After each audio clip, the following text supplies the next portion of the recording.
2024 niho Yesu yavuze ngo unaho waruti ngo tugeze he reka tugenderaga agenda yacu tugendera ko ni Bibiliya ubu tugeze muri Matthieu 24 niko turiko turaja gusozera ngo muzokumva impuha n'impuha z'intambara bariko barakubitana barasubiramo bakubitanye isi yose wumvise muri za Ukraine ukumva hakurya mu bihugu bibanyi ariko ibyo byose ngo nitangura ryo kuramukwa nukugira ngo Yesu yereka abantu igihe bamubaza ati tubwire igihe cy'umuhero nikiyerekana kugaruka kwawe ati c'est simple ni ibintu biri simple muzokumva intambara n'impuha z'intambara ati kandi amapfana kigoyi azokumvikana hose ibintu biriko birazimba mbere ubu n'ibitoro byari byabuze ubu bisubire no kubura kandi noneho sasa wumva ubu biriko birazimba Irani ya bomaguye hose aho byahora biva hose n'ibihora yacu irikira kubitika isi yatanguye kuyumba muvyanka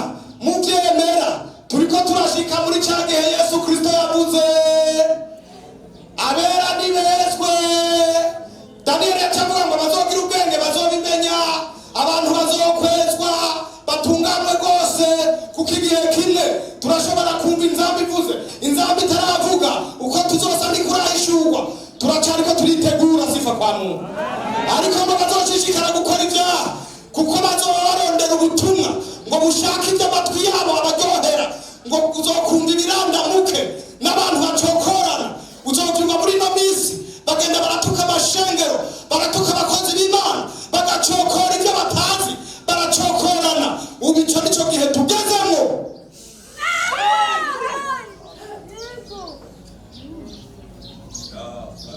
muvyanka canke muvyemera umugeni ariko arezwa nota ya bone ya sikando ya ahala masinga na indesikaya bariko bararove sikaya abasenga bariko barashishikara amavuta nkema kumavuga ngo ni mwezwe abahora ko ibyaha nareke munyaka ibinareke ibibyiwe igihe kirageze ubu igihe cyo gusenga abashatani yari abasha bari basinziriye mu byaha ikangure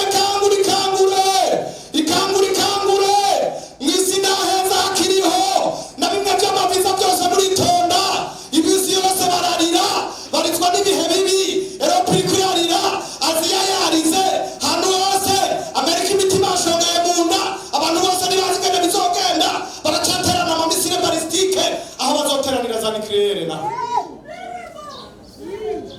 isigiye kubama mugabo mu ijuru babikurikirana direct baguma babwira umugeni ngo ezwa turagomba gutaha no merci listen they are born ana asika no friend itaya born merci daska turagomba no gusenga no besi evomo ana asi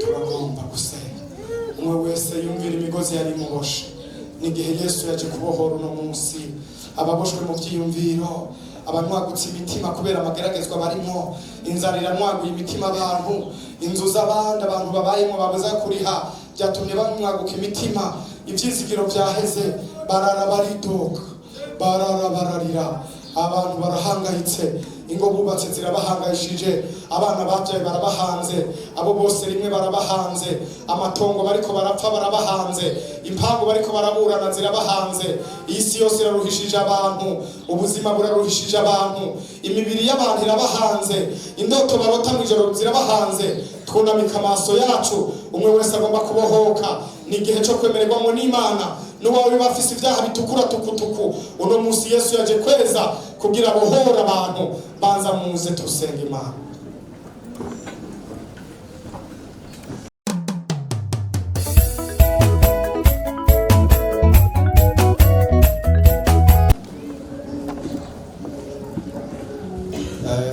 Imana ishimwe cyane.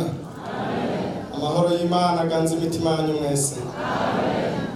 None rero ndashima Imana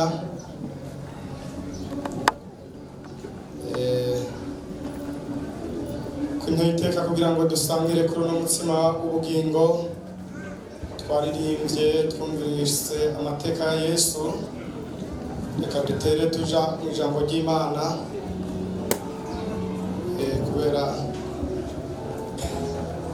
Luka nayo arihuta cyane. Dusome muri ubutumwa bwa Yesu Kristo bwanditswe na Luka. Dusome mu gice cya 4. Luka igice cya 4.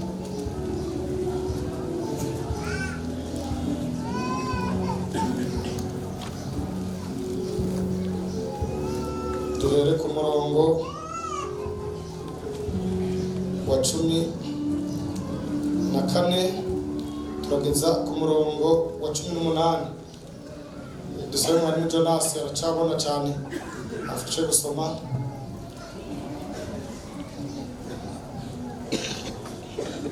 Luka 4.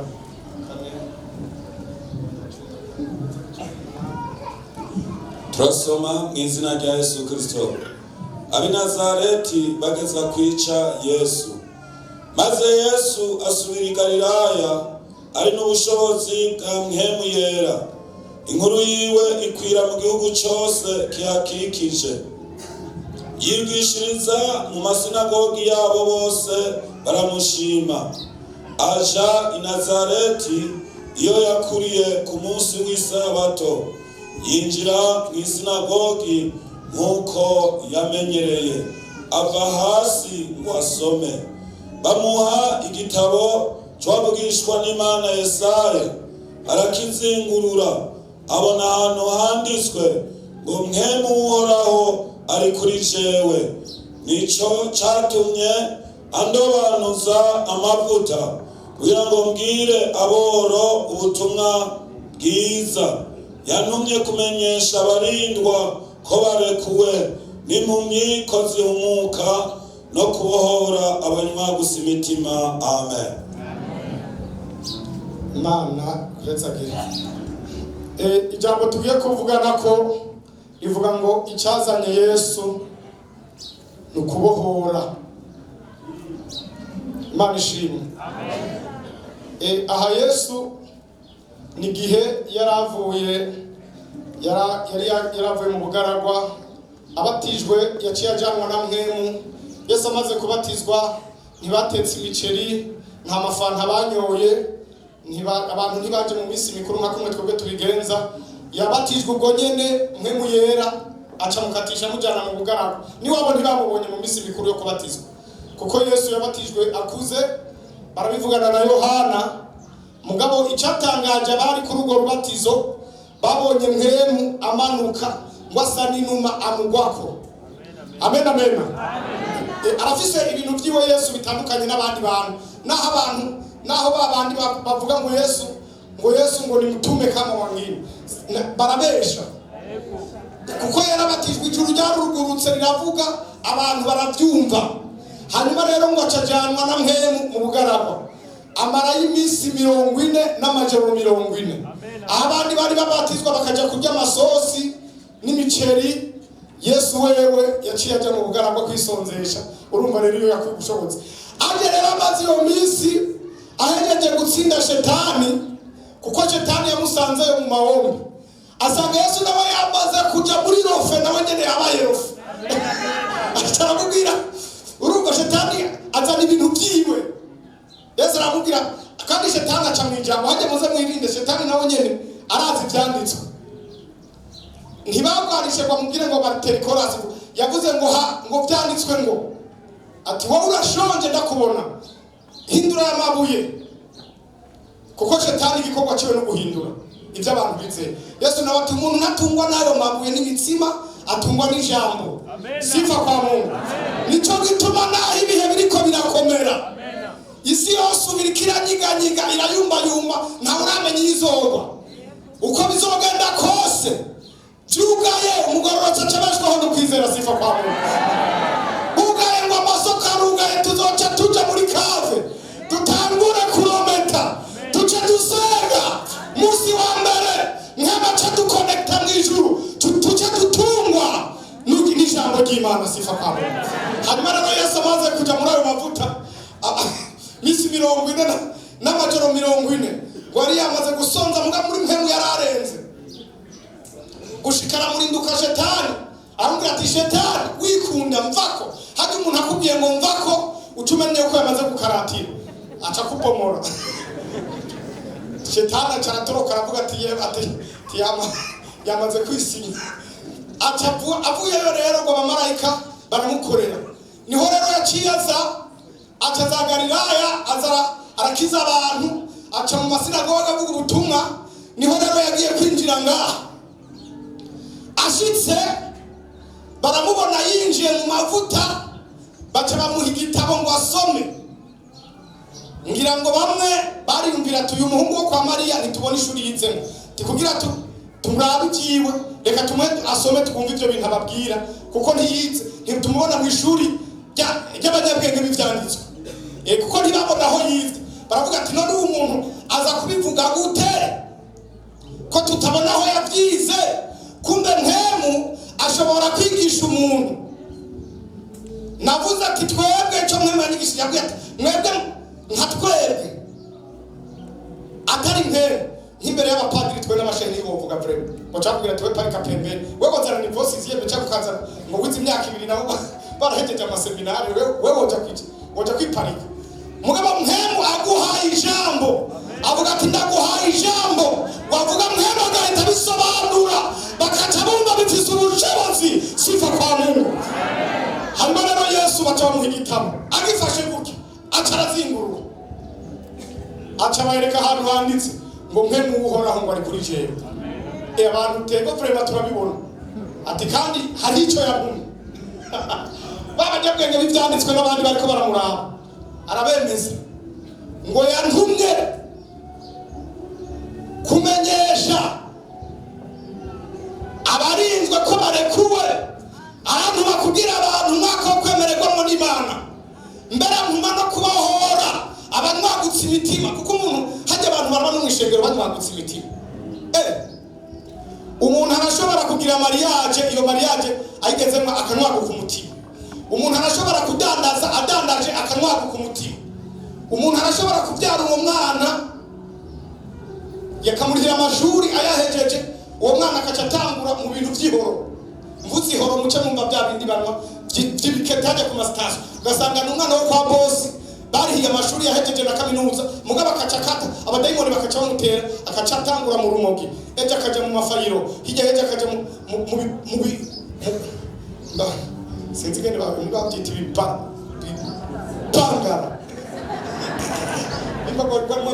Uyu mwana ngo ibipangara akacaza mu bipangara n'ibikete, ari umwana wo kwa boss agasigara ari rofa, gisigara kigenda ngo yacaca naco kwa muzehe nawe akavuga ati cyo nikirofa cyaragiriye nabi nanacigishije none gice kijamwe abadayimoni. Umuvyeyi rero yaraba umwana wiwe akanwaguka umutima.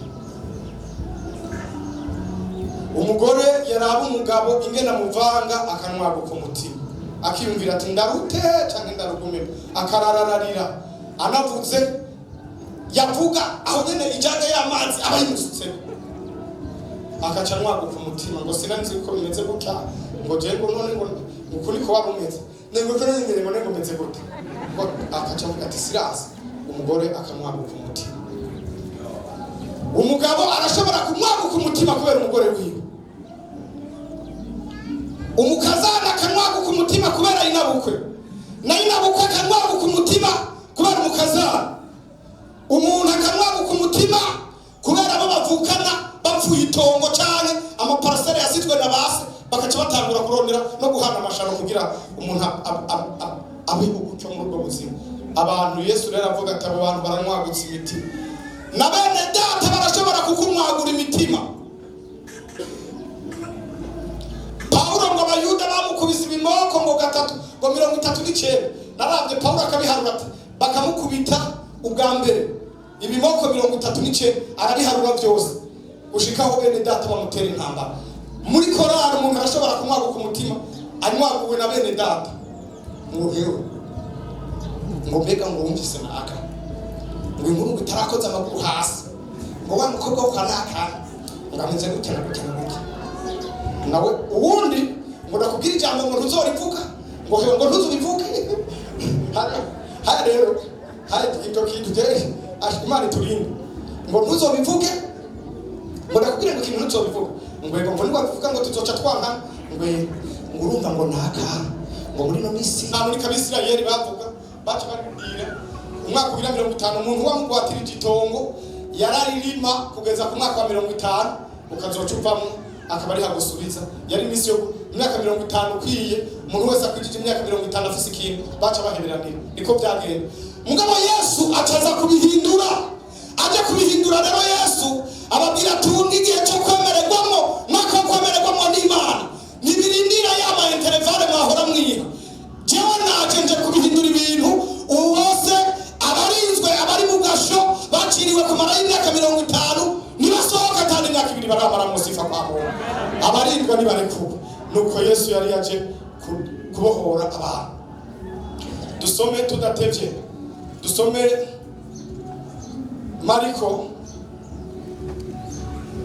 dusubire tumugore mwari mu Jonas, muze murazana na mikrofone yindi hari imwe gusa kugira tuze turanyarutse.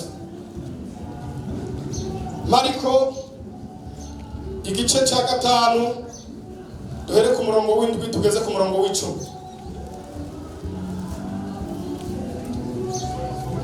Turasoma mu izina rya Yesu. Mariko 5 ku murongo w'indwi yavuga ngo asemerera n'ijwi rirenga ati duhuriye ga Yesu mwana w'Imana isumba byose, ndakurahiye Imana ntumbabaze agashinyaguro, kuko yaramubariye ati va mu muntu wa mpwemu ihumanye. Aramubaza ati witwa nde? Aramwishura ati Gitero niryo zina ryanje, kuko turi benshi. Aramwinginga cyane ngo ntazirukane muri ico gihugu. Aramwinginga cyane ngo ntazirukane muri ico gihugu. Ndababwira ingene igihugu kigira abadayimoni nabo nyene gumaho nyene bandanye, ngo aramwinginga cyane ati ntazikure muri ico gihugu. Igihugu kirashobora kugira abadayimoni baba muri ico, mugabo babirukanwa na Yesu bandanye. Umurongo wa 11 kandi kuri uwo musozi hari umukoko mwinshi w'ingurube zirisha, ziramwinginga ziti turungike muri ziriya ngurube tuzinjiremo. Arazemerera, izo mpwemu zihumanye zimusokorotsemo zinjira muri nyangurube. Umukoko wirukira ku gatembwe zisuka mu kiyaga, zari nk'ibihumbi 2 amazi araziniga. Abaziragira barahunga babivuga mu gisagara no mu misozi, nabo baza kuraba ibibaye ibyo ari byo. Bashikaho Yesu ari, basanga uwari wiyinjiwemo n'abadayimoni yicaye yambaye ubwenge bwagarutse. Umwe nyene yari yinjiwemo na ca Gitero, baratinya. Ababibonye babadondera ibyo wari yinjiwemo n'abadayimoni n'ivy'ingurube, batangura kumwinginga wave mu ntara yabo. Ariko atambukira mu bwato wari yinjiwemo n'abadayimoni, aramwinginga ngo agume kuri we. Ntiyamukundira, ariko aramubarira ati ja imuhira iwawe mu biwanyu, ubabarire ivyo umwami Imana agukoreye byose, kandi n'ingene akugiriye ikigongwe. Amen. Gezaho dusome gato kugira tuje kurangiza. Soma muri aho nyene mu gice cy'indwi n'umurongo wa 35. Oya Mariko nyene aho nyene nyuma y'urwo rupapuro gato. Igice cy'indwi n'umurongo wa 35.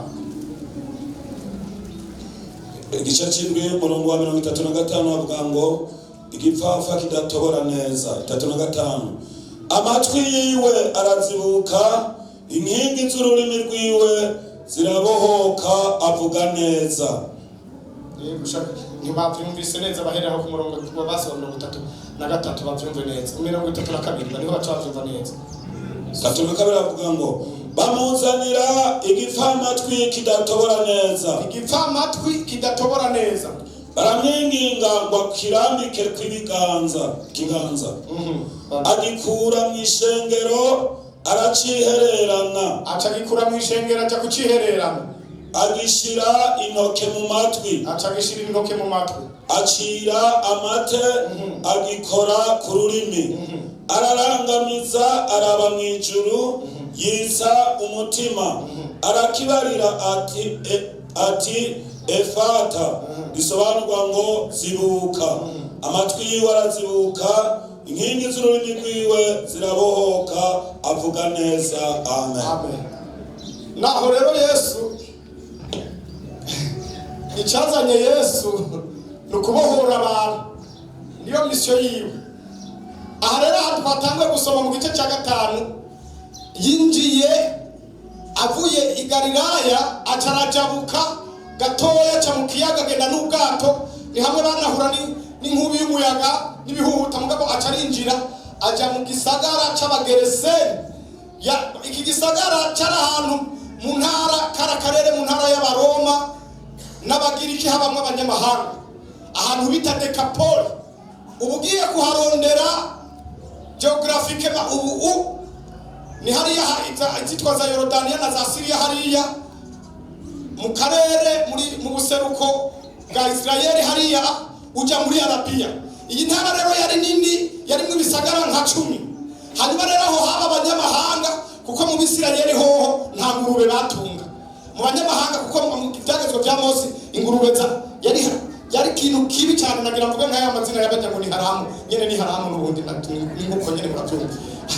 Hanyuma rero batunze izo ngurube, Yesu mugabo icyamuzanye araba ahantu hari abadayimoni benshi, aca yijabukirayo. Kumbe hari umuhungu abadayimoni bari barinjiyemwo.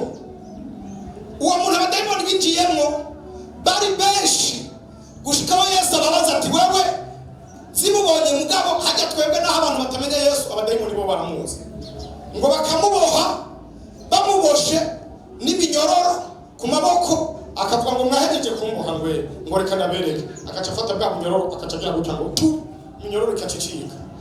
Baboshe ku maguru niyo minyororo yakubita gutya, agize gutya kakaba gacitse, aca aragenda abamwumva.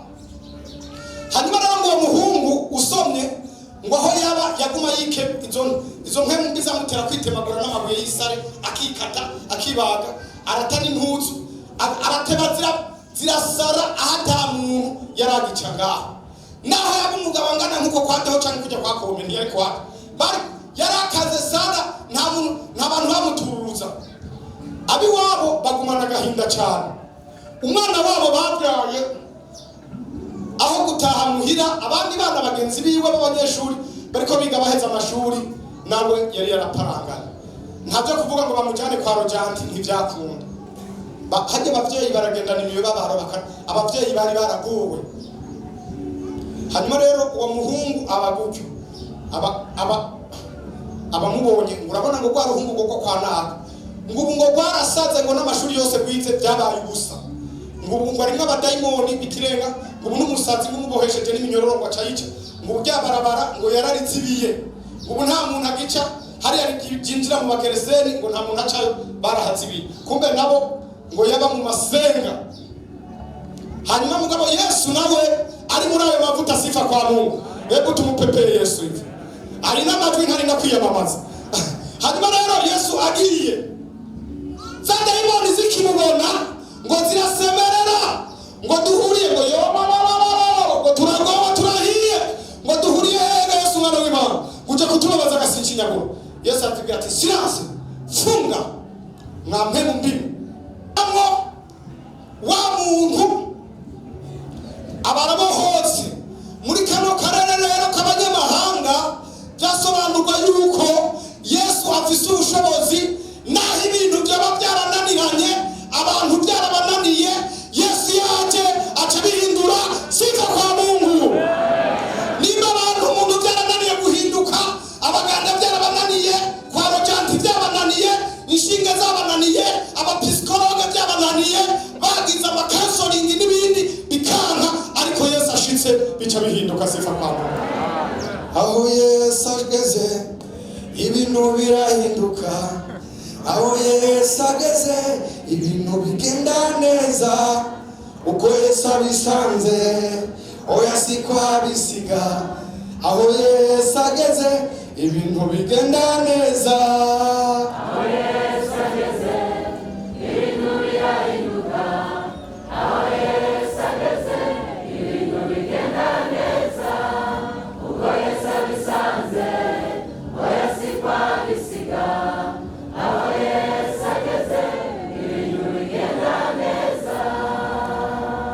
Urubizi dayimoni rero Yesu azibajije ngo witwa ngwiki, ziramubwira ngo twebwe turi gitero, mu gifaransa bazita regio.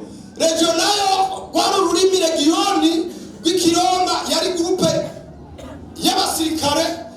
Abakomantatere bagize amakomantere bavuze yuko bavuga yuko regio mu kiriya gihe yategerezwa kubirimwe abasoda hagati ya 6 na 5, abasoda 5,000. Nk'uru rusengero bonyene hanta n'abandi 5,000 bari mu ngaha ko mucenga, nahariya munsi bateranye nta 1,800 bari mu ngaha. Ariko regio baba abasoda beje, nukuvuga ngo regio na karere. Hariya rero muri ako karere ka gisirikare ko kwa Shetani rero afata karere, abasoda bose ingabo zose zo mu karere na komanda regio baca barajana bose, n'abakomanda provinciale n'abandi bose baca barajana, n'abakomanda kompani n'amabata bose baca baragenda, baca baja muri uwo muntu bakaza baravurunga igihugu bari mu muntu. Hajya abantu babamwe ibintu byinshi. Ushobora gusanga Imana yanyigishije ukuntu abantu baboshwe. Turiko turaja kurangiza, abantu barashobora kubohwa. Hariho abadayimoni b'igihugu, abantu babohwa ku gihugu, ugasanga igihugu kiraboshwe, kiboshwe n'abazimu, kandi abantu bamwe mugabo namwe murabibona, abantu bishirukanye, ibihugu byishirukanye, usanga abana b'abakobwa bariko baravuga amajambo y'agahomera mu mutwocisha no gukana, n'abadamu n'abandi bantu bakavuga ibintu byaboze by'ibihumbu byapfuye, ukumva yuko bapfuye, ukumva yuko n'abadayimoni ariho baba. Hakaba abantu bitwa abatinganyi, n'imisi mikuru yabo ikabara, abahomosexual n'abalesbienne, ukavyumva gutyo ibintu by'akabyipfumwe byapfumwe. Iyo ni imizimu. Hakaba n'imizimu iboha abantu mu miryango, ngo twe turabene kwamba, ngo natwe turabene ngwe, abandi nabo ngo natwe turabanyakarama, abandi ngo turabahanza, abandi ngo turabajiji, bakaca babohwa n'ivyo. Niyo miryango kwanza jari ubu narabivuyemo nanjye amagurupe babariya ngo bagurupe ngo mu bakono ngo biwacu. Sinzosubira no kuvuga mu mpera y'agati, nozohora kuvuga muri cyo kuvuga kwa Yesu. Twe yawacu ni mwijuru, niyo umukiza wacu azoba. Abana muzoza murajamo imizimu y'abariya basokuru banyu izoza kubinjira muguma mwishira no mu makuru. Ngo none ngo traffic nguzi ngo twebwe ngo bene kwamba, ngo tubona ngo twebwe ngo cyane musafukazisha ngo ndakumena uwo mutu, ngo reka tukamara ikabuto akaca yakora none abasabazi n'izina rya Yesu. So ni mpemu mbizi imiryango ryawe. Umuntu rero ashobora gufatwa n'uwo muzimu, kuko basekuruza babandu wa kera Imana itaravuga ubutumwa tutaramenya Yesu. Hanyuma rero bakaca bakabitongera ngo kumwuzukuru ngo agira gatanu ngo niwe tuzobwe. Abandi bakaba muri iyo miryango y'iwabo ugasanga bavuga ngo nabayina senge ngo nta mariage bagira, ngo nabo nyene ngo bapfuye gutyo, ngo nabase ngo nase ngo yazana ngo abagore ngo 5.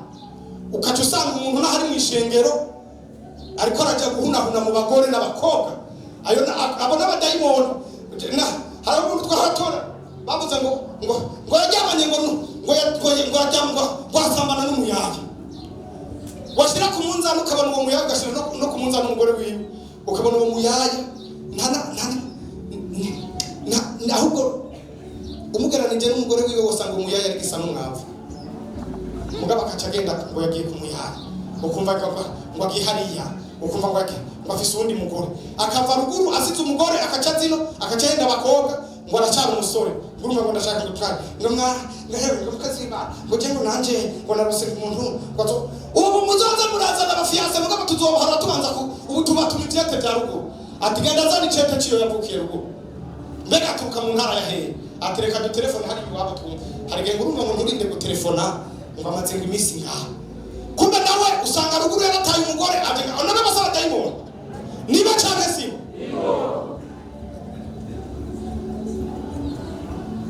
abo n'abadayimoni b'imiryango ryango, n'umugore agatuka umugabo ngo pfuwe ngumenga ngo sinzi ngene umeze, kandi umugabo ariwe yamureheje nawe ubona abo n'abadayimoni b'imiryango ryango. Imana itugirire neza. Barabaho cyangwa ntibabaho? Ubundi nawe akaca ngo ngakuri kuvuza ngo nanjye ndagukubita, akaca mu big box box akamuhongora amenyo ati ndaguhongora amenyo. Abo n'abadayimoni cyangwa se abadayimoni. Hanyuma rero kubohoka, abadayimoni bakaboha imiryango. Ngurumva ngo nabi wabo ngo rega ngo nabayi nakuru ngo iyo batwara indango zaca zikoroka ngo niko bimeze. Kumbe n'abadayimoni, kumbe nabo wabatu araba victime kuko nabizi ni ibintu byatanguriye mu miryango yabo ya kera. Ariko no munsi umviriza itangazo siva kwa Mungu, ni umunsi wo kwemererwa n'Imana, ni umunsi wo kubohora abari baboshwe babohoke, ibintu bihinduke bigenda neza tugira dusanga Imana siva kwa Mungu.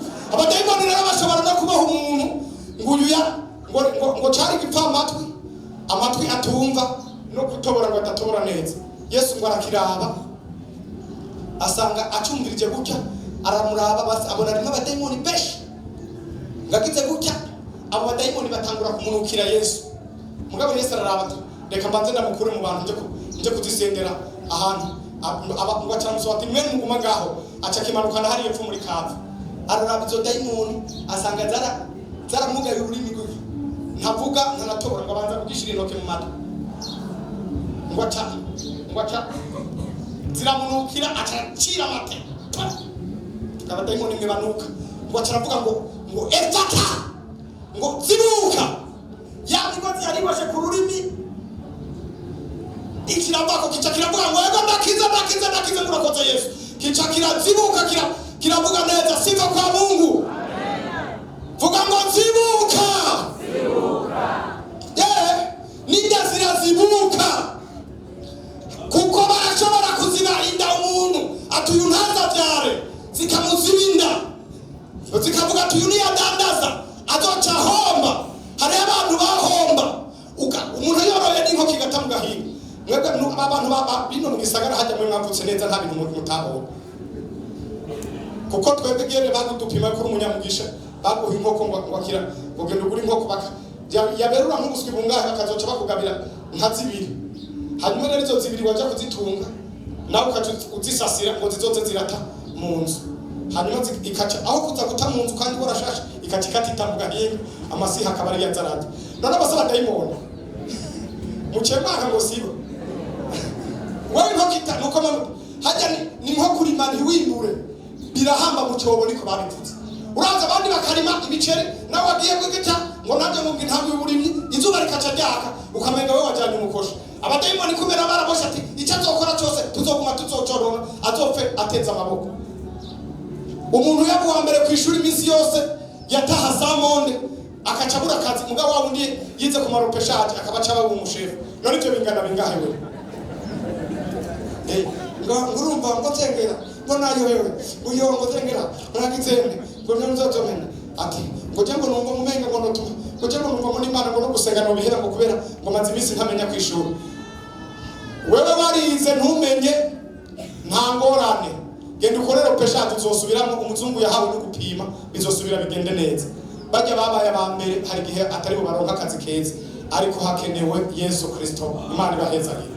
Dusenge rero turangirize kuri iri jambo duce dusenge. Dusomere Abanyefeso 5 ku murongo wa 14.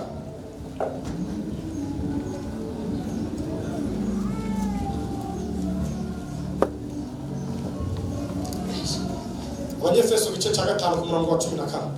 Dusomere uwo murongo umwe gusa.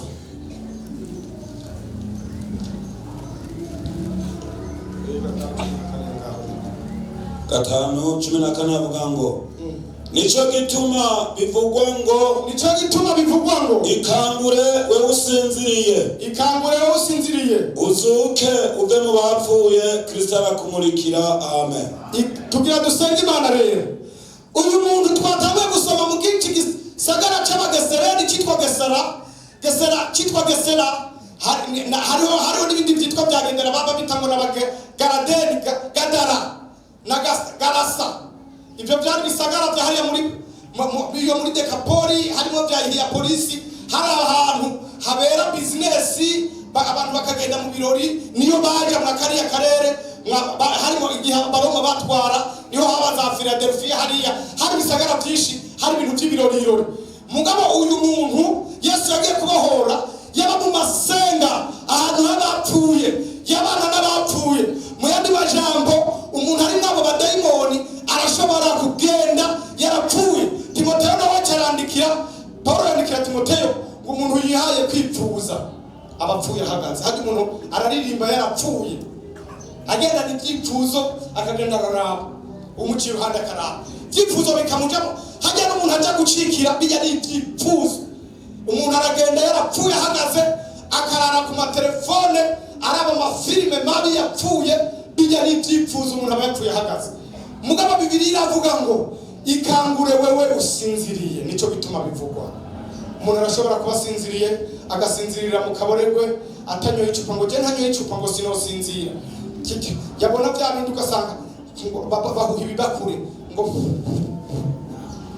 undi muntu yahora rumukizwa twahora dusengana arabivamo akagenda aramukiyeri. Hanyuma rero nkamubaza ati none ngo urota gute ngo asino ngo kandi nko mwikiyeri yavuga ati magenda girumurira mbanze nimbwenge bivuga ngo pfuko akaca cirumurira kikaca kimubwira ngo pfuko. Hayo waruzi mwikiyeri kivuga gute? Kivuga ngo pfuko.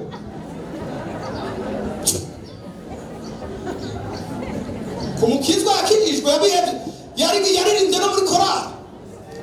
Wabona zinwera bariya batabyigeze nta ngorane. Ariko umuntu yari yaraheze ikintu yarahi yakirahuruza akaca bijyamo.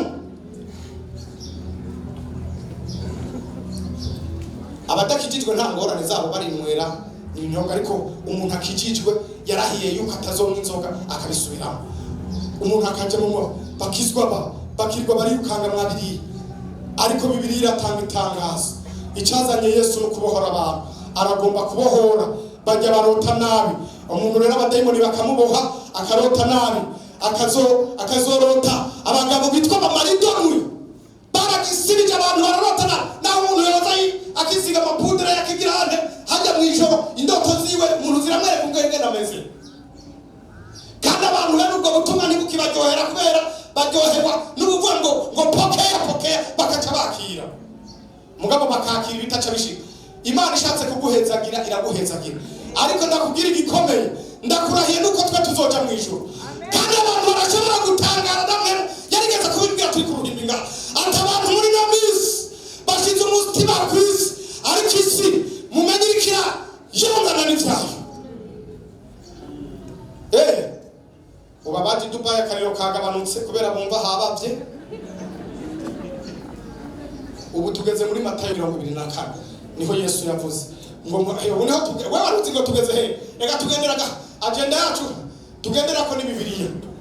Ubu tugeze muri Matayo 24 niho turiko turaja gusozera.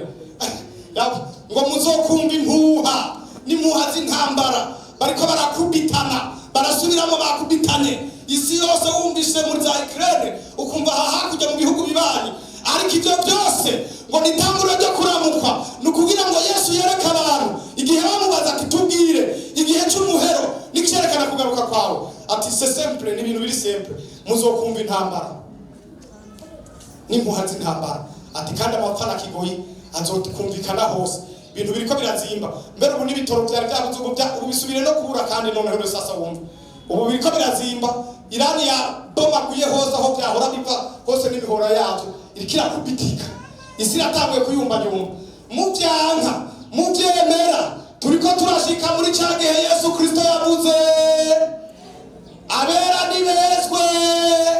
Daniel yacavuga ngo bazogira ubwenge bazobimenya abantu bazokwezwa batunganwe rwose kuko igihe kimwe turashobora kumva inzamba ivuze inzamba itaravuga uko tuzosa ndikurahishurwa turacariko turitegura sifa kwa Mungu. Ariko ngo bazoshishikara gukora ibyaha kuko bazoba barondera ubutumwa ngo bushake iby'amatwi yabo abaryohera ngo uzokumva ibirandamuke n'abantu bacokorana. Uzovyumva muri no misi bagenda baratuka amashengero baratuka abakozi b'Imana bagacokora ibyo batazi baracokorana. Ubu ico nico gihe tugezemo.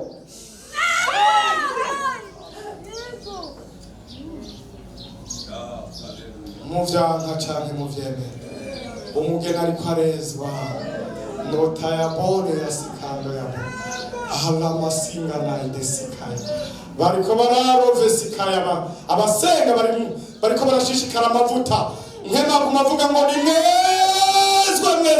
mwezwe abahora ko ibyaha nareke munyaka ibinareke ibibivyiwe igihe kirageze ubu igihe cyo gusenga abashatani yari abasha bari basinziriye mu byaha ikangure mwisi naheza hakiriho na bimwe by'amaviza byose muritonda ibisi yose bararira baritwa n'ibihe bibi Europe iri kurarira Aziya yarize hano hose Amerika imitima yashongaye mu nda abantu bose ntibazigana bizogenda baracaterana mu misile balistike aho bazoteranira za nucleaire na isigiye kubama mugabo mu ijuru babikurikirana direct baguma babwira umugeni ngo ezwa turagomba gutaha no messi lisinge ya bone ana asika nove itaya bone messi ya daska turagomba no gusenga no bessi evomo ana asi